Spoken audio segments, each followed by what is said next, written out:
Back here at home, there was good news on the economy front. April was a red-hot month for job gains, and Canada's top bankers say the risk of a recession is fading by the day. But there is now renewed concerns for homeowners who have fixed-rate mortgages up for renewal and for people who rent. Here's CTV's Mike LeCouture with that story. Canada's financial system remains resilient. That's the good news. Canada's top bankers point out, despite high interest rates and inflation, the risk of Canada experiencing a recession is fading. Overall, the evidence suggests that households have the flexibility to continue servicing their debt at higher rates. In other words, the central bank believes people can handle the amount of debt they're currently carrying. But another economic shock could change all that.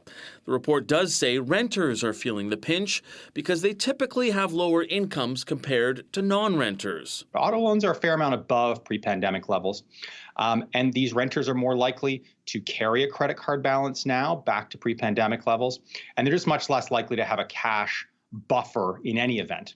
The Bank of Canada is also warning of a mortgage renewal crunch. Among those who have a mortgage, half of them are on 5-year terms and are due to renew over the next 2 years. The bank believes if you have a variable rate, you could see your monthly payment rise by as much as 60%. It does look like most households have the financial flexibility to cope with higher interest payments. That doesn't mean it's easy. Macklem adds those people are keeping up with payments by cutting spending in other places. The other thing they're doing is increasing their amortization period so they can keep their monthly mortgage costs down. It's not a long-term solution. The last thing you want is a 50-year-old that had a 15 or 20-year amortization left now have to extend it to 30 years to keep their payments intact, to be able to keep their homes. Now, there are still plenty of factors at play. Both the job numbers and inflation report are due out in the next 2 weeks, and then the central bank will announce if it'll start cutting the interest rates on June 5th.